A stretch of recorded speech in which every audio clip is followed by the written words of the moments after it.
शादी कर लेते हैं। मैं हमेशा हमेशा के लिए तुम्हारी बन के रहना चाहती हूँ।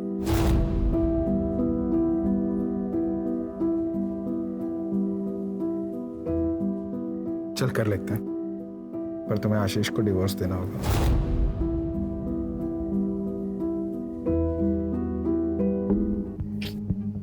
वो डिवोर्स के लिए कभी नहीं मानेगा। इसीलिए तो समझा रहा हूँ, जो चल रहा है उसे चलने दो। देखो मेरे पास अच्छी गाड़ी होती, अच्छा घर होता, अच्छी जॉब होती, तो तुम्हें आशीष के साथ रहने ही नहीं देता। मैं खुद ही बोल देता, लात मार के भगाओ इससे। मैं समझती हूँ जितेन, पर ऐसे छुप छुप के मिलने में तो खतरा है ना। अगर किसी दिन आशीष को पता चल गया तो? तब की तब देखेंगे।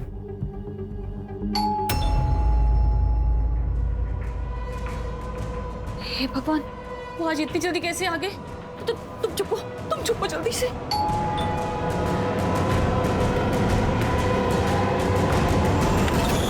घंटी सुनाई नहीं देती क्या? कब से कंट्रोल करके खड़ा हूं।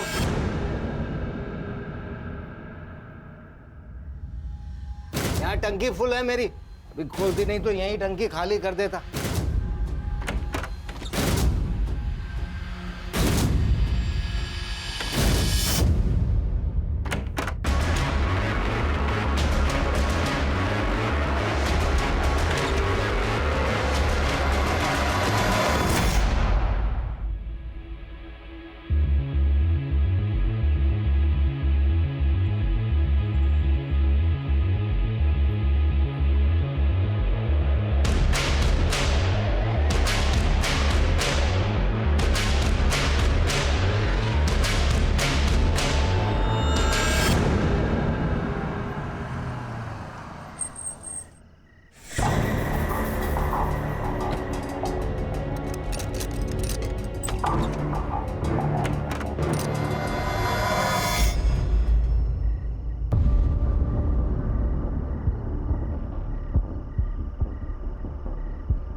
क्या हुआ?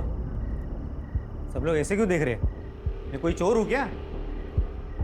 हम कब से तुम्हारा इंतजार कर रहे हैं। 2 साल हो गए तुम्हें जॉब छोड़े हुए, अब तक तूने दूसरी जॉब भी नहीं पकड़ी।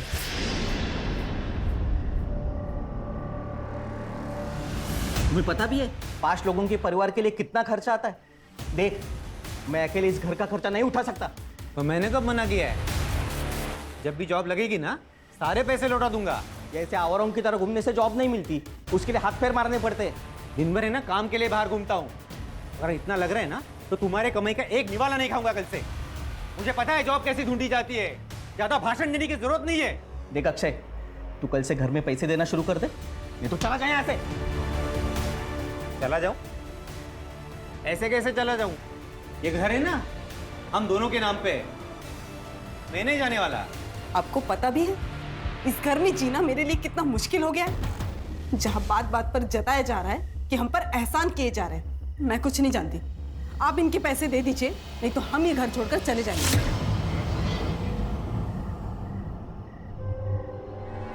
कोई कहीं नहीं जा रहा है। मेरे बेटे मेरे साथ एक ही छत के नीचे रहेंगे। हाँ तो पूछिए नहीं इससे, जॉब नहीं करता तो दिन भर कहाँ घूमता रहता है? दिन भर जहां भी रहता हूं ना, आपके लिए अच्छा ही है ना। मेरे हिस्से का 2 वक्त का खाने का पैसा बच जाता है। कैसी बात कर रहे देवर जी? अनुराग ने कब आपको घर में खाना खाने के लिए मना किया?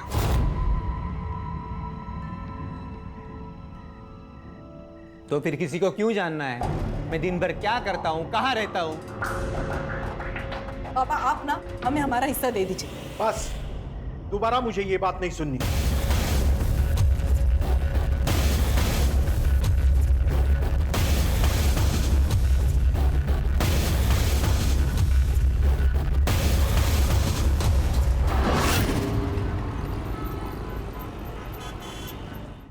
सुनिए, वो मुझे कुछ पैसे चाहिए थे, वो घर का थोड़ा सामान लेकर आना है। अभी 2 दिन पहले ही तो दिए थे 1000 रुपए। सुनो, क्या 2 दिन पहले? हाँ, जैसे तुम्हारी दारू महंगी हो रही है ना, घर गृहस्थी का सामान भी महंगा हो रहा है। दारू पीने के पैसे हैं तुम्हारे पास, पर घर गृहस्थी के सामान के लिए पैसे नहीं है। हाँ नहीं है पैसे, कर ले जो करना है। अरे, मैं तुम्हें जाने नहीं दूंगी। मुझे पैसे चाहिए, मतलब पैसे चाहिए। हाथ छोड़, हाथ छोड़। अरे सुनो,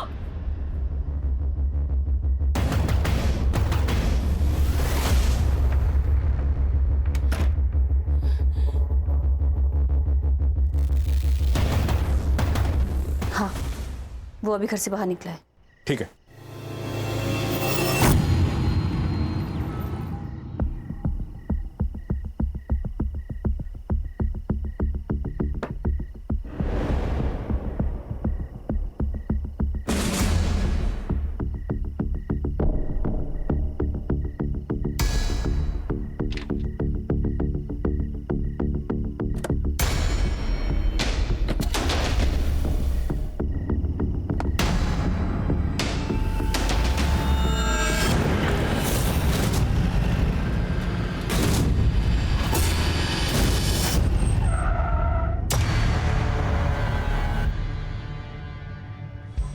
अरे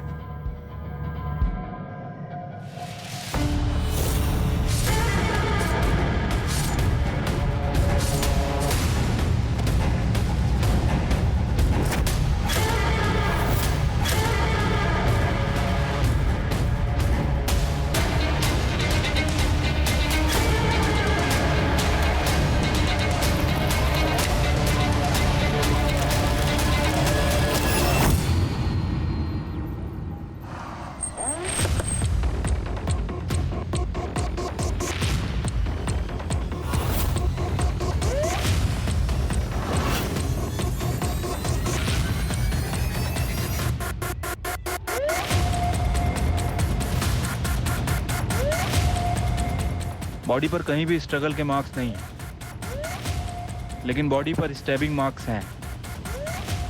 शायद मर्डर नहीं चाहता था कि कोई इसे पहचान सके।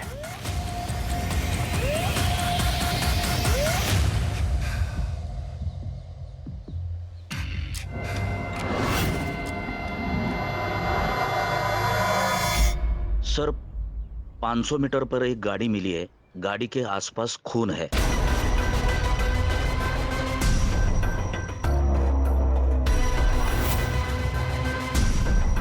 सर, गाड़ी में कुछ नहीं मिला।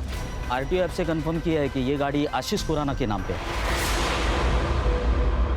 आशीष खुराना? सर, आशीष खुराना की वाइफ सिमरन ने आज सुबह ही उनकी मिसिंग कंप्लेंट दर्ज करवाई थी। बॉडी के साथ में ये खून मैच करके देखो।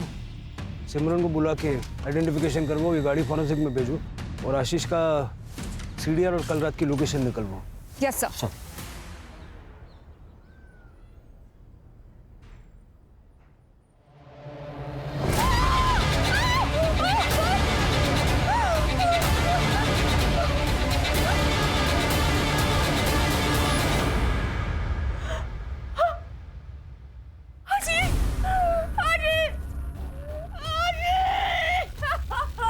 तृप्ति,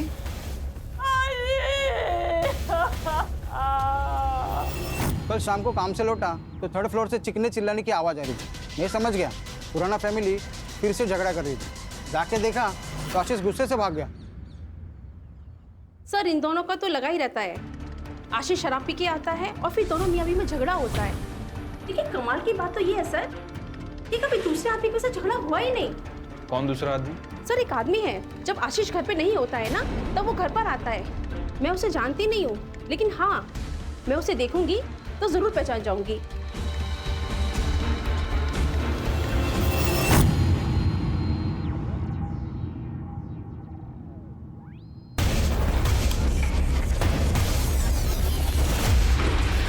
तो आपके हस्बैंड मिस्टर आशीष खुराना उस शाम को 7 बजे घर से बाहर निकले थे और फिर वापस लौटे ही नहीं। जी सर, हर दिन वो आधी रात को घर वापस आते थे।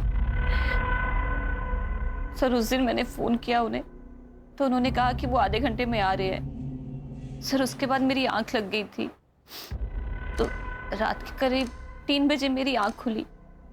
वो घर वापस नहीं आए थे। मैंने उन्हें फोन किया पर सर सुबह तक उनका कोई रिस्पॉन्स नहीं आया। फिर सर मैं पुलिस स्टेशन चली गई। देर रात तक घर से बाहर रहने की क्या वजह थी? कम? नहीं सर, उन्हें शराब पीने की लत लगी हुई थी। शुरू में वो घर पर ही शराब पीते थे। जब मैंने रोका तो बाहर जाने लगे और फिर हर दिन वो नशे की हालत में घर वापस आते थे। काम क्या करते थे वो? सर, वो बैंक में जॉब करते थे। 2 साल से उनके पास कोई जॉब नहीं थी तो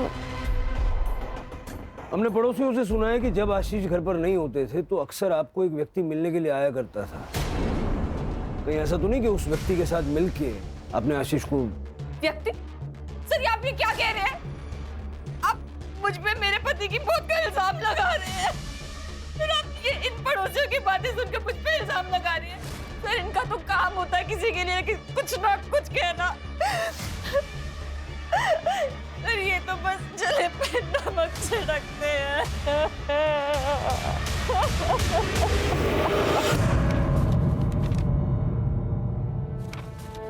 क्या इस आदमी को जानते हो? हाँ मैडम, यह आदमी तो कल रात को यहाँ पर बैठ के दारू पी रहा था। करीब 11:15 बजे ना वो यहाँ से निकल गया। अब अकेला था या इनके साथ कोई और भी था? नहीं, अकेला था वो। मुझे सीसीटीवी फुटेज चेक करना है। ठीक है, कर सकते हो।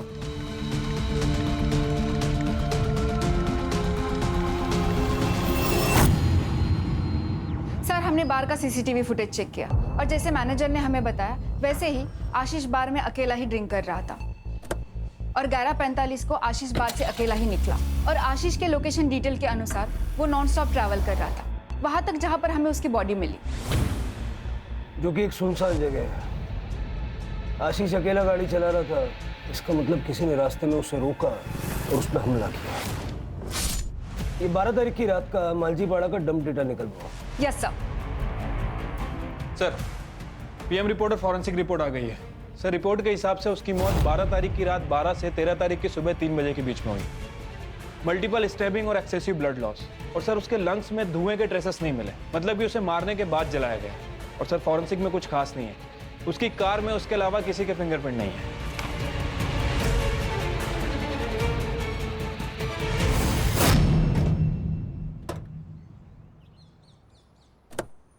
तू पहले मेरी बात सुन, मुझे कल शाम तक हर हाल में फैसला चाहिए। तू बस टाइम बोल, मैं पहुंच जाऊंगा। हाँ ठीक है। नागेश, कोणाशी बोलतोय? कहीं फिर से वही? आई तू कशाला घाबरते एवढं?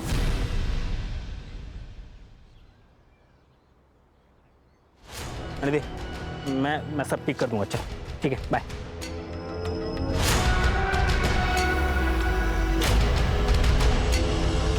सर, आशीष के कॉल रिकॉर्ड के हिसाब से उसे लास्ट कॉल किसी अक्षय संपत का आया था और बार से निकलने के 15 मिनट पहले तक वो उसी से बात कर रहा था। बार के सीसीटीवी फुटेज में भी दिखा है सर। अक्षय संपत? हाँ सर, और इसके कॉल रिकॉर्ड में किसी जितेन शाह का भी नंबर मिला और ये तीनों लगातार टच में थे। इनफैक्ट दिन में 2 से 3 बार बात भी किया करते थे। डंप डेटा का क्या हुआ? सर, आज शाम तक मिल जाएगा। सर, मैं जितेन और आशीष बरसों पुराने दोस्त थे। मुझे तो अभी भी यकीन नहीं हो रहा कि आशीष अब हमारे बीच नहीं है।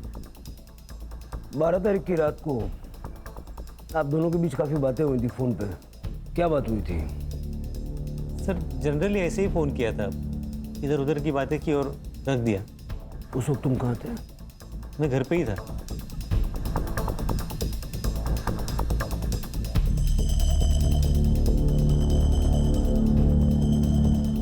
हाँ कदम, ठीक है सर।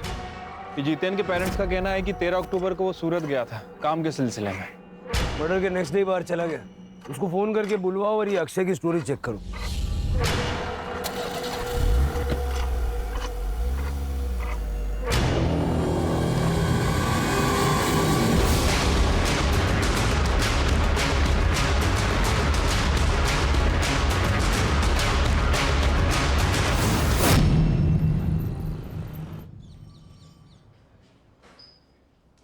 झूठ क्यों बोला? जिस वक्त आशीष बाहर से बाहर निकला उसी वक्त तू भी अपने घर से बाहर निकला और फिर रात को 1:30 बजे तक तुम्हारा फोन स्विच ऑफ था। वो क्या है सर, मैं रात को अक्सर बाहर जाया करता हूँ। वो क्या है ना, मुझे पान खाए बगैर नींद नहीं आती। और रही बात मोबाइल की, तो मेरी मोबाइल की बैटरी डाउन हो गई थी सर, इसलिए स्विच ऑफ हो गया था। लेकिन मैं जैसे ही घर लौटा मैंने चार्जिंग पे लगाया और सो गया। कितने घंटे तक बाहर था? यही कोई लगभग 1 आध घंटा। पान वाले के वहाँ बहुत भीड़ थी क्या 1 घंटा लग गया? नहीं सर, वो क्या है, मैं पान खाने के बाद ड्राइव पे जाता हूँ। वो ट्रैफिक कम रहती है ना रात को। कौन से पान वाले के वहाँ गया था? चौराहे पान वाला सर। अक्षय साहब, वो तो हमेशा आते रहते साहब। उस रात को भी करीब 12 बजे आए थे। तुम्हें इतना यकीन कैसा है? उस रात उन्होंने मुझे 2000 रुपए का नोट दिया था। मेरे पास भी छुट्टा नहीं था, उन्होंने मेरे पे भरोसा कर लिया। वो बोले मैं रोज आते रहता हूँ, बाद में पैसे लेके जाऊंगा। ठीक है, थैंक यू। हाँ, अक्षय तो दिन रात घर से बाहर ही रहता है। घर में तो बस खाना खाने आता है। पता नहीं कौन से बिजनेस की प्लानिंग कर रहे हैं। हमारी तो छोड़िए, उसकी खुद की पत्नी भी परेशान रहती है। मतलब दिन भर वो काम की वजह से घर पे नहीं होता है। सालों से उसे पान खाने की आदत है, तो रात को 1-2 घंटे के लिए वो बाहर चला जाता है। सर, पूरे घर का माहौल खराब करके रखा इसने। इसकी इन आदतों की वजह से हमने पूछना भी बंद कर दिया है। आप तो अक्षय की पत्नी है, आपको तो पता होगा ना कहाँ कितना वक्त गुजारते हैं आपके पति। सर, मैं ज़्यादा कुछ पूछती नहीं हूँ उन्हें। जब तक वो आता है मैं सो जाती हूँ, इसलिए हम दरवाजे को लॉक भी नहीं करते, ताकि उन्हें जब भी आना हो रात को वो आ जाते हैं।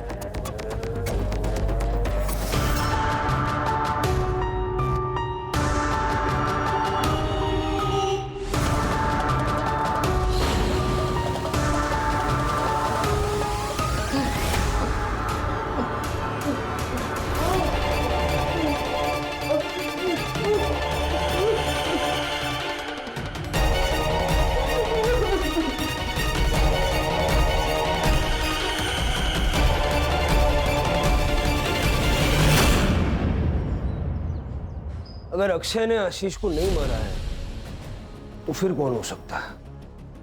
ये जितिन का है। सर कल आ रहा है। सर डीएनए रिपोर्ट आ गई है, वो बॉडी आशीष की है। और मैंने उसका बैकग्राउंड भी चेक किया, उसे शराब पीने की लत थी, इसके अलावा सब कुछ नॉर्मल है। कदम, ये जितिन के घर के बाहर नजर रखने के लिए कांबड़े को भेजो। जैसे ही वो घर पे पहुंचेगा उसको सीधा पुलिस स्टेशन लेके आओ। Okay sir. आशीष की वाइफ सिमरन, उसका क्या हुआ? सर उसकी सीडीआर चेक की, एक नंबर मिला है जिससे वो लगातार बात करती है। इंक्वायरी की तो पता चला कि उसकी बहन रश्मिका भल्ला का है। नॉर्मल बात है सर, लेकिन हर दिन घंटों घंटों बातें करना और एक ही दिन में 2-3 बार बात करना, ये थोड़ा अजीब नहीं लगता है? रश्मिका और सिमरन दोनों के सीडीआर और लोकेशंस निकलवाओ। सर, और इसके पास और एक जली हुई बॉडी मिली है।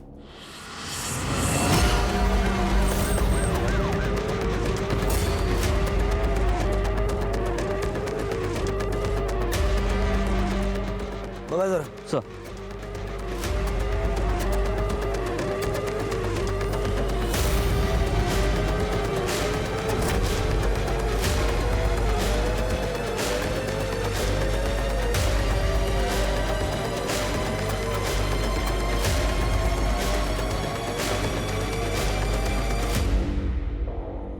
सर, बॉडी को पेट्रोल से जलाया गया है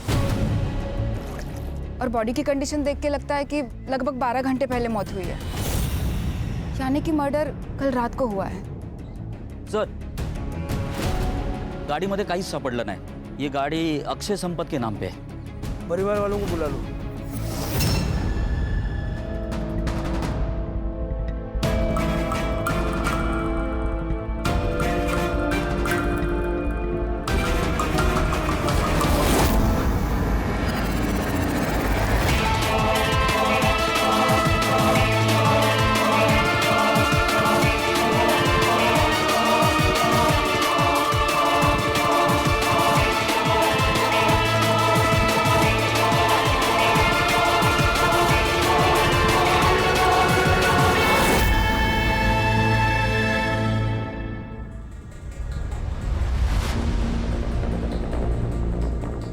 हमें बॉडी पर से ये वॉलेट, कपड़े और ये घड़ी मिली है।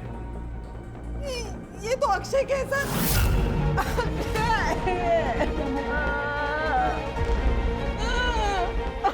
हमें आप लोगों का डीएनए टेस्ट करना पड़ेगा ताकि पता चल सके कि अक्षय की ही बॉडी है।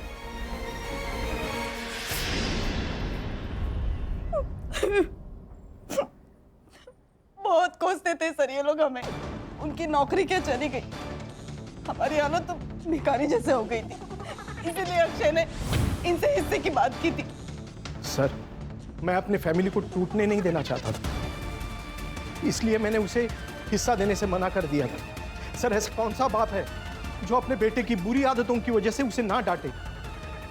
2 साल हो गए सर और जॉब ना मिले, कैसे हो सकता है सर? मेरा बेटा कामचोर हो गया था, इसलिए मैं उसे सही रास्ता दिखाना चाहता था, तो घर तुम्हारी इनकम से चल रहा था तो घर में भी तुम्हारी चलती होगी। बिल्कुल नहीं सर, भाई था वो मेरा। और सर कभी कभी समझाने के लिए सख्त रवैया अपनाना पड़ता है, और वैसे हम लोग सब प्यार से ही समझा रहे थे उसको सर।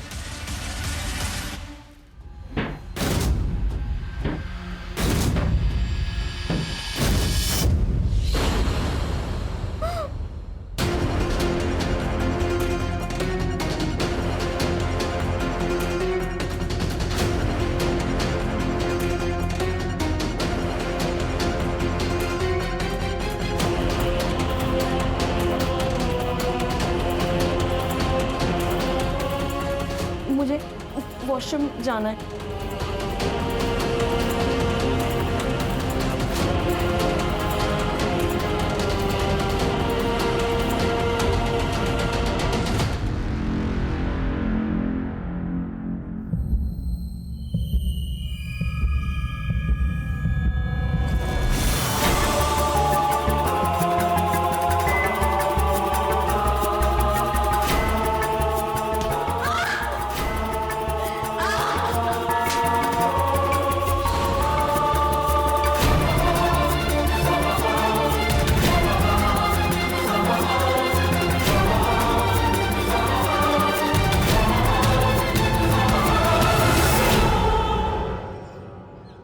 पहले आशीष और अब अक्षय, दो दोस्तों की मौत हुई है। ये इत्तेफाक है या सोची समझी साजिश? दोनों मर्डर्स के बीच में कोई कनेक्शन नजर आ रहा है?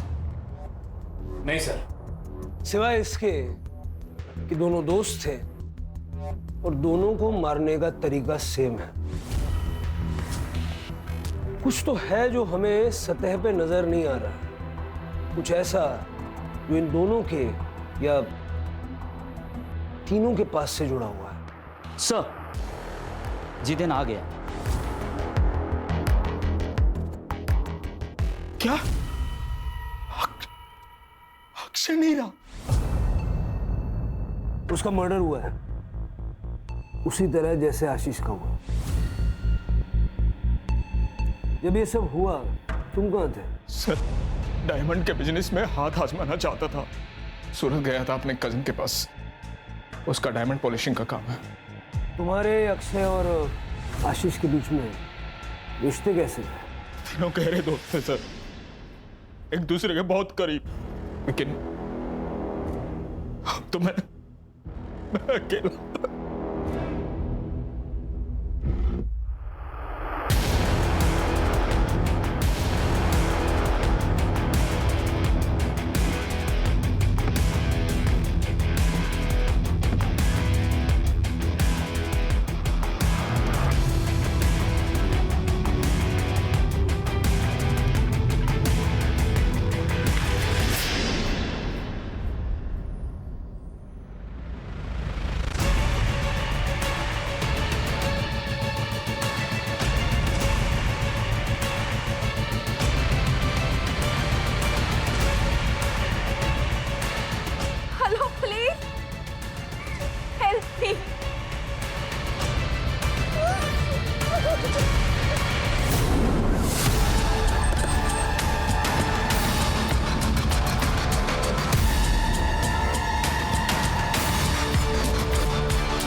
कदम।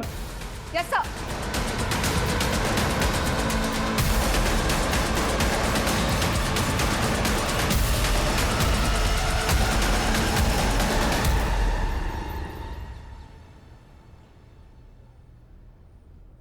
तुम्हारे साथ क्या हुआ था? किसने तुम्हारे साथ ऐसा किया? अक्षय, अक्षय संपत ने किया। अक्षय संपत? मैम, मैम, मैं फंस चुकी हूँ, प्लीज मदद कीजिए। क्या यही है वो आदमी?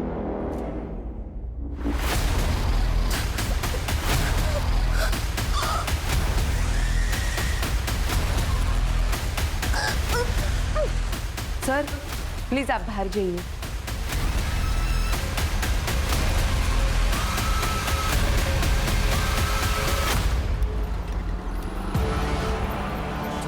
पंद्रह अक्टूबर की सुबह हमें अक्षय की बॉडी मिली और पोस्टमार्टम के हिसाब से अक्षय की मौत को 12 घंटे बीत चुके थे, यानी 14 अक्टूबर की रात को ही अक्षय की मौत हो गई थी। तो वो 15 की सुबह प्रियंका का रेप कैसे कर सकता है? सर लेकिन अक्षय की फोटो देख के भी प्रियंका ने कंफर्म किया है। लेकिन कदम ऐसा भी तो हो सकता है कि शायद प्रियंका किसी के कहने पर अक्षय को फ्रेम कर रही है। प्रियंका का बैकग्राउंड चेक करो। Yes sir. सर प्रियंका के घर की तलाशी ली, ना ही कोई बड़ा अमाउंट मिला है ना ही कोई बड़ी ज्वेलरी। घर का बेसिक सामान है सर, और थोड़ा बहुत पैसा है। हाँ सर, प्रियंका ने यह फ्लैट रेंट पे लिया था, लेकिन डील के वक्त तो 2 आदमी आए थे। कौन 2 आदमी थे? सर मैंने प्रियंका के बैंक डिटेल्स चेक किए। अक्षय संपत के साथ साथ एक और आदमी प्रियंका को मंथली अलाउंसेस दे रहा था। कौन? सर ये सच है कि प्रियंका से रिलेशन बनाने के लिए मैं उसे पैसे देता था, पर इसमें गलत क्या है? ये मेरे और उसके बीच की सेटिंग थी। सही गलत के बारे में तो मैंने पूछा ही नहीं, मैंने सिर्फ इतना पूछा कि ये सच है या नहीं। आशीष का क्या? आशीष का इस मैटर से कोई लेना देना नहीं था। प्रियंका वाले मामले में मैं और अक्षय इन्वॉल्व थे। प्रियंका ने कहा कि 15 अक्टूबर की सुबह अक्षय ने उसका रेप किया। कैसे हो सकता है? क्योंकि अक्षय तो 14 अक्टूबर की रात को मर चुका था। उसके पूरे शरीर पे चाकू से वार किए गए और बाद में पेट्रोल डाल के उसे जला दिया गया। और वो बॉडी अक्षय की ही थी, क्योंकि उसका डीएनए उसके फादर के साथ मैच हो गया। तो इस बारे में अगर तुम कुछ भी जानते हो, ये सही वक्त है, बता दो। सर ये हो कैसे सकता है? मेरी तो समझ में कुछ नहीं आ रहा। मैं समझाता हूँ। तुमने और प्रियंका ने मिलकर अक्षय और आशीष को मारने का प्लान बनाया। तुम्हारा मोटिव क्या था? पैसा या कुछ और? सर ये आप क्या कह रहे हैं? आप इल्जाम लगा रहे हैं मुझ पे। मेरा इन दोनों मर्डर से कोई वास्ता नहीं है सर।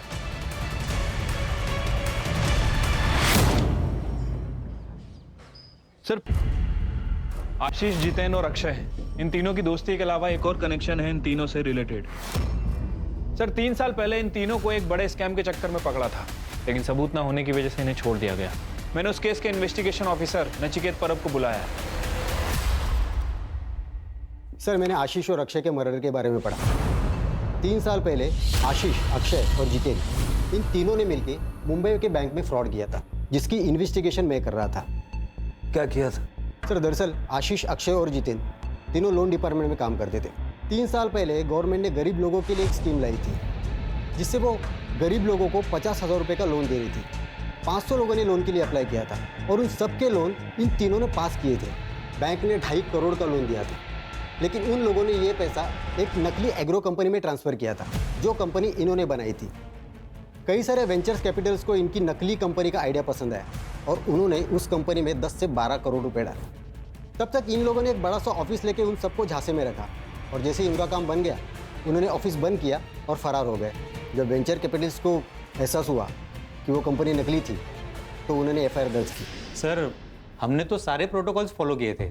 यस सर, हमने तो पूरे वेरिफिकेशन के बाद ही लोन सैंक्शन किया था उन लोगों को। सर लोन लेने के बाद वो लोग अपने पैसे का क्या करते हैं, हमारा लुकआउट नहीं। उन लोगों ने तुम्हारे कहने पे अपना सारा पैसा तुम्हारी नकली कंपनी में लगा दिया। सर किस कंपनी की बात कर रहे हैं आप? सर आप क्या बोल रहे हो ना, कुछ समझ में नहीं आ रहा है। सर हमारे हाथ में कोई सबूत नहीं था, इसलिए केस को बंद करना पड़ा। 12.5 करोड़ गायब थे, 10 करोड़ वेंचर कैपिटल्स के और 2.5 करोड़ बैंक के, जो बैंक ने लोन में दिए थे। और केस के चलते इन तीनों को सस्पेंड कर दिया गया। सबसे इंटरेस्टिंग चीज़ ये है कि इतना बड़ा घपला करने के बाद भी कहीं कोई प्रूफ नहीं मिला। सर क्योंकि उन्होंने अपने या अपने फैमिली के नाम पे कुछ भी नहीं रखा था। उन्होंने नकली नाम, नकली एड्रेस, नकली पैन कार्ड और नकली आधार कार्ड से उस कांड को अंजाम दिया था। और रजिस्टर ऑफ कंपनी में भी उन्होंने किसी को घूस खिला के अपनी कंपनी रजिस्टर करवाई थी, इसलिए किसी ने अच्छे से कंपनी की जांच पड़ताल भी नहीं की। तो ये थी वो मिसिंग कड़ी। तो तुमने जितेन की मदद इसलिए की ताकि वो अक्षय और आशीष को मार के उनका सारा पैसा हथिया सके। मैंने कुछ नहीं किया है, मैं तो खुद एक विक्टिम हूँ। पापा अक्षय और जितेन अंकल के लिए काम करते थे। उनकी डेथ के बाद मैं और मम्मी बहुत अकेले हो गए थे। मुझे अपनी आगे की एजुकेशन के लिए पैसे चाहिए थे। मैंने जितेन अंकल को कहा, उन्होंने मुझे बुलाया और मेरा फायदा उठाया। बाद में अक्षय अंकल ने भी यही किया। तुम्हारी कहानी पे कैसे यकीन करें? अक्षय की 14 तारीख की रात को मौत हो गई थी, फिर 15 तारीख की सुबह को वो तुम्हारे साथ कैसे हो सकता है? मैं कसम खा के कहती हूँ, मैंने कुछ भी झूठ नहीं बोला है। उस दिन सुबह अक्षय ही था। कल हॉस्पिटल से डिस्चार्ज मिलेगा, शहर छोड़ के नहीं जाना। ये जितेन अभी भी प्रियंका की बिल्डिंग में जाता है सर, और जिस दिन प्रियंका हॉस्पिटल में थी ये उस दिन भी उस बिल्डिंग में गया था। पैसे ढूंढने गया होगा। सर हमने तो फ्लैट को बहुत अच्छे से चेक किया था, हमें तो पैसे नहीं मिले सर। सिमरन से मिलने गया होगा। ये बिल्डिंग में तो रेगुलर जा रहा है और बिल्डिंग के सीसीटीवी में इसे देखा भी गया, लेकिन किस फ्लैट में जाता है ये बताना बहुत मुश्किल है। सर रश्मिका के CDR रिपोर्ट आ गया है, सेम पैटर्न है, सिमरन से कॉल, दिन में कई बार और लंबे समय तक बातें की है। ये रश्मिका रहती का? सर आपकी बहन का और आपका रजिस्टर्ड एड्रेस सेम कैसे हो सकता है? वो आपके साथ रहती है? नहीं सर, सर मैंने मेरी बहन के नाम से एक सिम खरीदा था। पिछले साल तक वो यहीं रहती थी, फिर उसकी शादी हो गई और वो US चली गई। वो नंबर आप कौन यूज करता है? जितेन।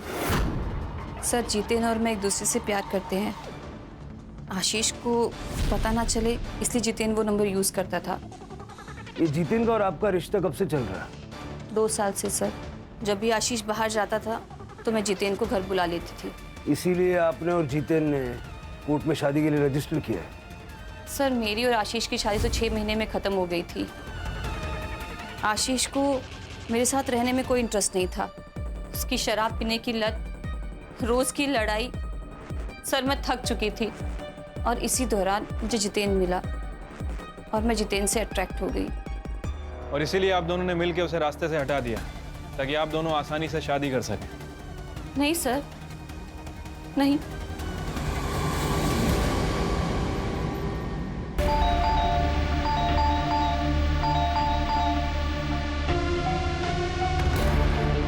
सचिन अच्छा हुआ तुम आ गई। देखो ना बहुत स्मॉल आ रही हो, गेट भी नहीं खोल रहा है। मैं पुलिस को फोन करता हूँ। Hello hello police station.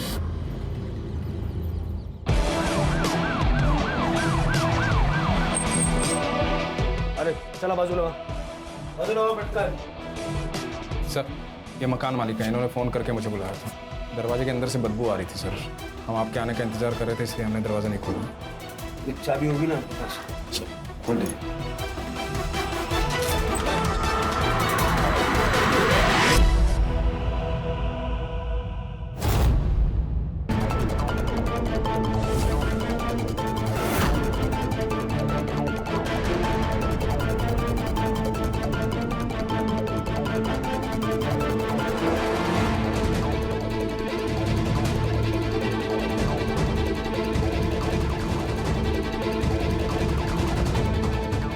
Sir ये सुसाइड नोट मिला है।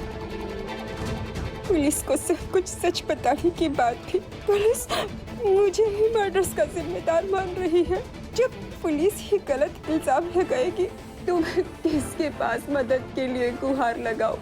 मैं पूरी तरह निराश हो चुकी हूँ, इसलिए मैं अपनी जिंदगी खत्म कर रही हूँ। सर आशीष और अक्षय की मर्डर की इन्वेस्टिगेशन कहाँ तक पहुंची है? देखिए इन्वेस्टिगेशन अभी चल रही है, अभी कुछ कह नहीं सकते। आप लोग कुछ कहते ही क्या है सर? 2 लोगों का मर्डर हो चुका है और दोनों के ऊपर 12 करोड़ की लूट का इल्जाम है। एक लड़की ने सुसाइड कर लिया, चाहे तो आप उसको बचा सकते थे अगर आप अपना काम ढंग से करते तो, लेकिन आप लोगों ने ऐसी कोई कोशिश नहीं की। जवाब दीजिए सर। मैम अभी इन्वेस्टिगेशन चल रही है, जो भी अपडेट होगा हम आप लोगों को बता देंगे। प्लीज चलिए आप लोग। सर आइए। सर आप रात को सुकून की नींद कैसे सो पाते हैं जानते हुए कि आपकी वजह से किसी की मौत हो गई है? क्या आपको बुरा नहीं लगता इस बात का? जवाब दीजिए सर, हम सब जानना चाहते हैं इस बारे में। आप लोग प्लीज चलिए। लेकिन सर हमारे सवालों का क्या? मैडम आगे बात चला।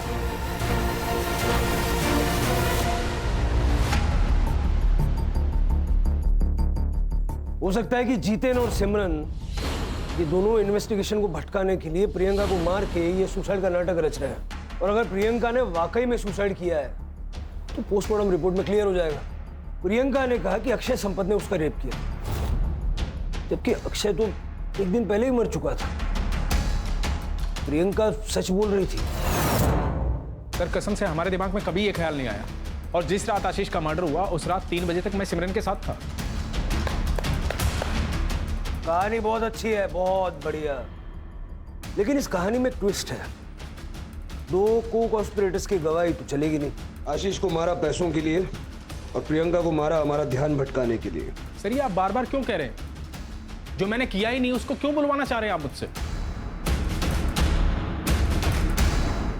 सर ये गोविंद संपत परिवार की हिस्ट्री चेक की है, पता चला है कि गोविंद की गीता नाम की भाभी है। ये गोविंद गीता को कुछ पैसे भी ट्रांसफर किया करता था, और गीता का एक बेटा भी है, नागेश नाम है उसका। और गीता ने पनवेल पुलिस स्टेशन में उसकी मिसिंग कंप्लेंट भी कराई है। 14 तारीख से गायब है, 14 अक्टूबर से।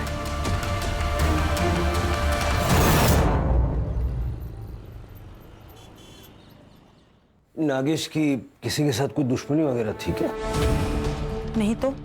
14 अक्टूबर को नागेश कहाँ गया था? उस दिन उसने शाम को मुझे फोन किया था और मुझसे कहा कि उसे आने में देरी होगी। मैंने उससे पूछा भी क्यों। उसने कहा था वो घर आके मुझे खुशखबरी देगा, लेकिन वो नहीं आया। कदम, नागेश की गाड़ी की डिटेल्स ले लो। यस सर, नागेश के सीडीआर रिपोर्ट के अकॉर्डिंग उसे 14 अक्टूबर की शाम को थाने के किसी पीसीओ से फोन आया था। सर, जब मैंने उसकी लोकेशन डिटेल चेक की तो उसने पनवेल से लेकर थाने तक ट्रैवल किया है। और सर, इंटरेस्टिंग बात तो ये है कि उसकी आखिरी लोकेशन वहां पर मिली है जहां पर हमें अक्षय की जली हुई बॉडी मिली। इसका मतलब ये है कि या तो अक्षय ने नागेश को मार दिया और ये दिखाया कि मर्डर अक्षय का हुआ है, और या तो फिर नागेश ने अक्षय को मार डाला और वहां से निकल गया। जो जली हुई बॉडी हमें मिली थी उसका डीएनए गीता से मैच करके देखो और नागेश का मोबाइल ट्रैक करो।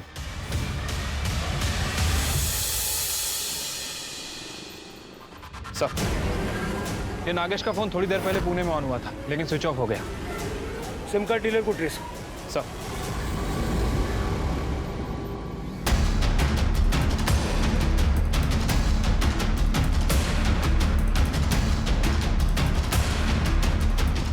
इनमें से कौन था?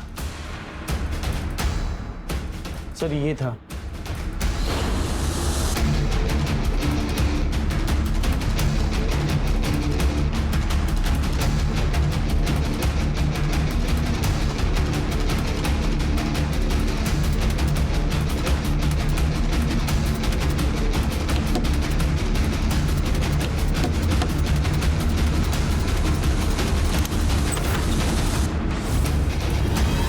मैं संपत परिवार के पड़ोस में ही रहती थी। गोविंद शादीशुदा थे, फिर भी हमें एक दूसरे से प्यार हो गया और उसने मुझसे मंदिर में शादी कर ली। और जब मैं प्रेग्नेंट हुई तो उसने मुझे पनवेल वाले घर में शिफ्ट कर दिया ताकि हमारे रिश्ते के बारे में किसी को पता ना चले। लेकिन हाँ, गोविंद की पहली बीवी के बच्चों से उसकी कुछ लड़ाई चल रही थी। प्रॉपर्टी और पैसे के हिस्से को लेकर गोविंद नागेश को हिस्सा देना चाहता था, लेकिन अक्षय और अनुराग को मंजूर नहीं था, इसलिए कई बार उन लोगों में झगड़ा हुआ। तू पहले मेरी बात सुन। मुझे कल शाम तक हर हाल में फैसला चाहिए। तू बस टाइम बोल, मैं पहुंच जाऊंगा। और किसी से उसकी कोई लड़ाई नहीं थी।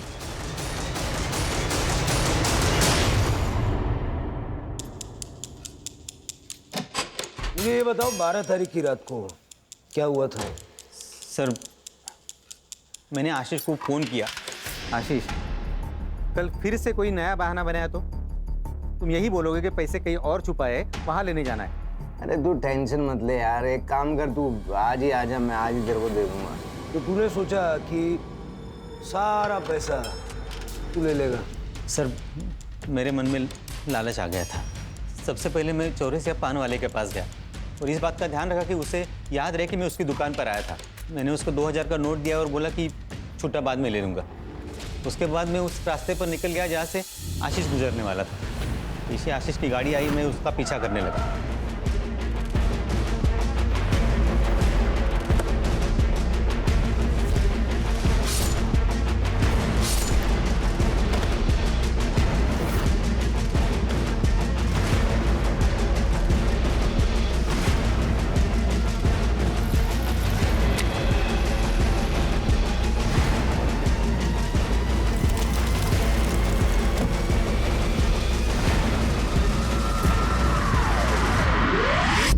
सर बैंक के फ्रॉड से हमें 12.5 करोड़ रुपए मिले थे। वो सारे पैसे हमने आशीष के पास रखे थे। नीरज और मैं बार बार उसे कह रहे थे कि हमें हमारा पैसा दे दे ताकि हम भी हमारी ज़िंदगी में आगे बढ़े, लेकिन वो हमेशा हमारी बात टाल देता था। साहब ये अक्षय आशीष को कुछ नहीं बोलता था, मैं ही उसके पीछे पड़ा रहता था। मैं कहता था अरे जब पैसा है और उसे इस्तेमाल नहीं कर सकते तो क्या फ़ायदा। मुझे नहीं पता था ये कमीना उसे मार देगा। तू भी कोई बड़ा दूध का धूला नहीं है, समझा ना? Control control. पैसा कहाँ छुपा है? सर ये सब करके मैं घर आ गया और पैसे गिनने लगा, तब मेरा भाई अनुराग उसने मुझे देख लिया। मुझे उसे सब बताना पड़ा। तब अनुराग ने मुझे एक आइडिया दिया।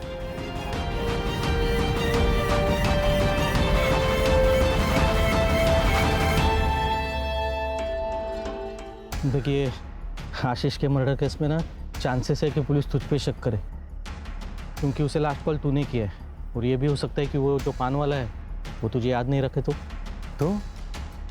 फिर अभी क्या करना चाहिए? देख भाई, तुझे मरना होगा। क्या? अरे मतलब तेरे नाम पे किसी और को मरना होगा। लेकिन ऐसा है कौन? तो तुम दोनों ने मिलके नागेश को मारने का प्लान बनाया ताकि नागेश का और गोविंद का डीएनए आसानी से आपस में मैच हो जाए और ये प्रूव हो जाए कि मरने वाला तू है। सर नागेश ने पहले से ही प्रॉपर्टी के हिस्से को लेकर हमारे नाक में दम कर रखा था, तो हमने सोचा कि एक ही तीर में दो शिकार हो जाएंगे। 14 अक्टूबर को हमने नागेश को फ़ोन करके ये कहा कि हम लोग उसे प्रॉपर्टी के हिस्से में शरीक करने को तैयार हैं। उस बारे में बात करने के लिए हमने उससे थाना बुलाया।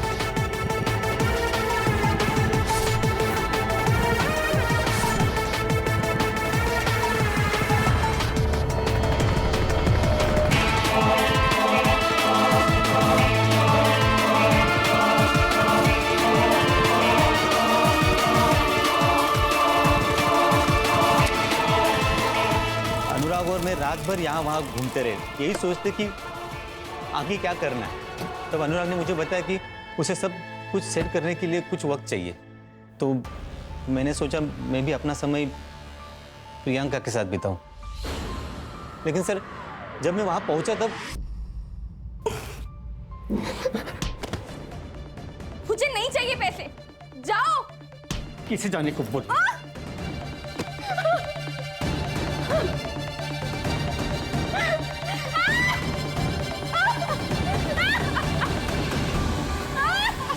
तब तक अनुराग ने पुणे में मेरे लिए टैक्सी ड्राइवर के जॉब का इंतजाम करके रखा था। तो मैं प्रियंका को उसी हालत में छोड़कर पुणे चला गया। वहाँ जाकर मैंने नागेश की गाड़ी बेच दी और नकली आधार कार्ड बनवाए। चार्जशीट बनाओ और वो अनुराग को ढूंढ के ले आओ। चलो।